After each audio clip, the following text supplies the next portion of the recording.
सह्याद्रीतील गड किल्ल्यांचे सौंदर्य पावसाळ्यात जणू स्वर्गाचीच अनुभूती देत असते. हिरवाईची चादर, धुक्याने वेढलेल्या डोंगर रांगा आणि ढगांमध्ये हरवलेले गड किल्ले हे दृश्य शब्दात मावणे खरंच कठीण आहे.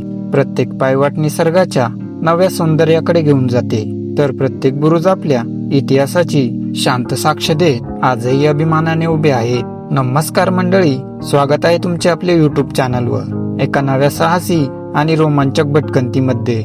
आज आपण आलो आहोत सातमाळ डोंगर रांगेतील ऐतिहासिक इंद्राई किल्ला अनुभवण्यासाठी. मित्रांनो, इंद्राई किल्ला हा सातमाळ डोंगर रांगेत चांदवड जवळ स्थित आहे. हा किल्ला नाशिक पासून सुमारे 70 किलोमीटर तर मनमाड पासून 25 किलोमीटर अंतरावर आहे. चांदवड शहरातील इच्छापूर्ती गणेश मंदिराकडे जाणाऱ्या रस्त्याने किल्ल्याकडे जाता येते. वाटेत गणपती बाप्पाचे दर्शन घेऊन आम्ही किल्ल्याची वाट धरली.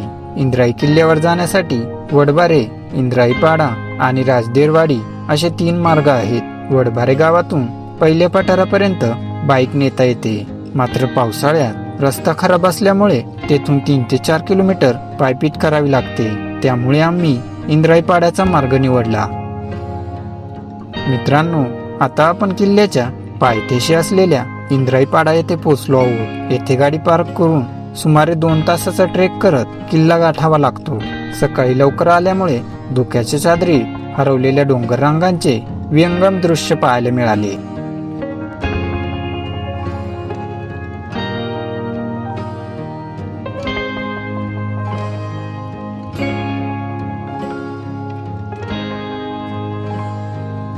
सुमारे 15 ते 20 मिनिटांची चढाई केल्यानंतर आपण पहिल्या पठारावर येऊन पोहोचतो. येथून धुक्यात हरवलेला संपूर्ण इंद्राई किल्ला नजरेस पडतो.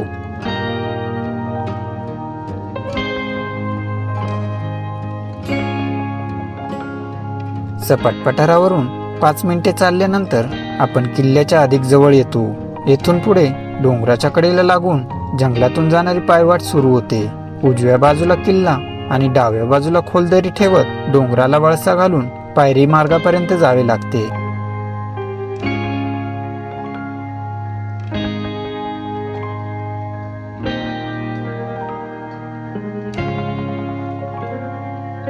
पायरी मार्गाजवळ पोहोचल्यावर खालील पठारावर मारुती रायाची छोटी मूर्ती नजरेस पडते. वडबारे गावातून येणारी वाट याच ठिकाणी येऊन मिळते.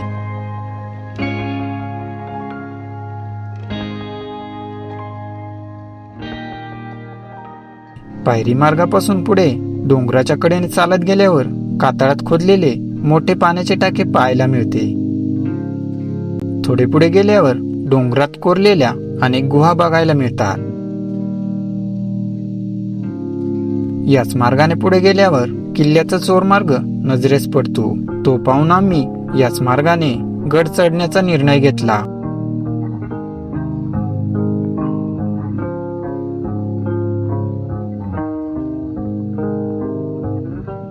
मित्रांनो, पावसाळ्यात हा चोर मार्ग अत्यंत धोकादायक ठरू शकतो.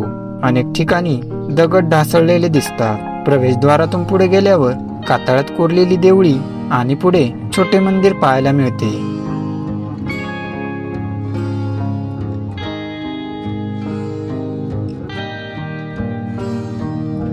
या खडकाळ वाटेने सुमारे 10 ते 15 मिनिटे ट्रेक केल्यानंतर आपण किल्ल्याच्या सपाट माथ्यावर पोहोचतो. येथून संपूर्ण गड धुक्याच्या चादरीत हरवलेला दिसतो. इंद्राई किल्ल्याची चढाई ही मध्यम स्वरूपाची असून हा किल्ला सातवाहनकालीन इतिहासाची साक्ष देणारा मानला जातो. समुद्र सपाटीपासून सुमारे 4490 फूट उंचीवर बसलेला हा दुर्ग प्राचीन काळी महत्वाच्या व्यापारी मार्गावर लक्ष ठेवण्यासाठी वापरला जात असावा.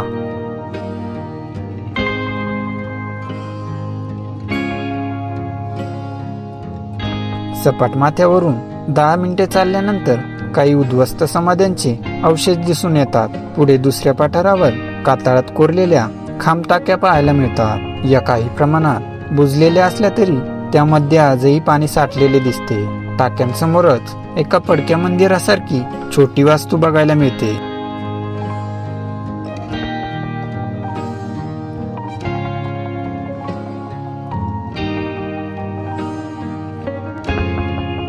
थोडे पुढे गेल्यावर कातळात एका रांगेत कोरलेल्या 18 ते 20 लेण्यांचा समूह बघायला मिळतो. काही लेणी मोठी तर काही लहान असून काहींमध्ये पाणी साठलेले आहे.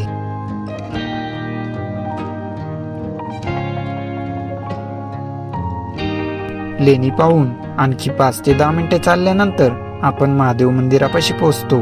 मंदिरासमोर छोटासा पाण्याचा तलाव असून हे मंदिर पूर्णपणे कातळात कोरलेले असून त्यातील शनी हातोड्याच्या कलाकृतीचे दर्शन घडते.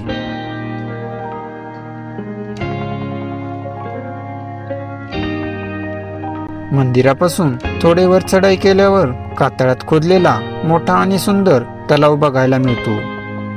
तलावाच्या पुढे पश्चिम बाजूस गेल्यावर आपल्याला प्राचीन राजवाड्यांचे उद्ध्वस्त अवशेष पाहायला मिळतात. किल्ल्यावरील अवशेषावरून प्राचीन काळात या किल्ल्यावर मोठी वस्ती असावी असा अंदाज करता येतो. किल्ल्याच्या माथ्यावरून संपूर्ण सातमाळ डोंगर रांगेचे विहंगम दृश्य बघायला मिळते. शेजारीच असलेले राजदेर, कोलदेर आणि दोडप असे अनेक किल्ल्यांचे सुंदर दर्शन घडते.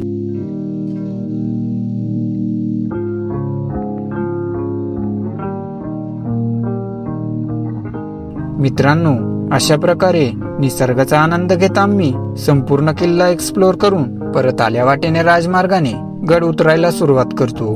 पायरी मार्गाच्या सुरुवातीलाच आपल्याला उद्ध्वस्त प्रवेशद्वाराचे अवशेष दिसून येतात. पुढे दोन्ही बाजूंना देवळे बघायला मिळतात. पुढे उजव्या बाजूच्या कातळावर फारसी भाषेतील एक ऐतिहासिक शिलालेख कोरलेला दिसतो. या शिलालेखात इसवी सन 1636 मध्ये मुघल सरदार अलीवर्दी खान याने इंद्राई किल्ल्यासह परिसरातील अनेक किल्ले जिंकल्याची नोंद करण्यात आली आहे. संपूर्ण डोंगररांग खोदून अतिशय सुबकपणे तयार केलेल्या या पायऱ्या इंद्राई किल्ल्याचे सर्वात मोठे आकर्षण आहेत. गड किल्ल्यांचे सौंदर्य पावसाळ्यात अजूनच खुलून दिसते. हिरवाईची दाट चादर, धुक्याने वेढलेल्या डोंगररांगा आणि सह्याद्रीच्या कुशीत दडलेला इतिहास हे सगळं अनुभवताना प्रत्येक प्रवास अविस्मरणीय ठरतो. तर मित्रांनो, हा होता आपला ऐतिहासिक इंद्राई किल्ल्याचा सुंदर ट्रेकिंगचा अनुभव. तुम्हाला हा व्हिडिओ कसा वाटला ते कमेंट करून नक्की सांगा आणि अशाच गड किल्ल्यांच्या सुंदर सफरीसाठी आपल्या चॅनलला सबस्क्राईब करायला विसरू नका. भेटूया पुढच्या ट्रॅव्हल व्हिडिओमध्ये. तोपर्यंत जय शिवराय.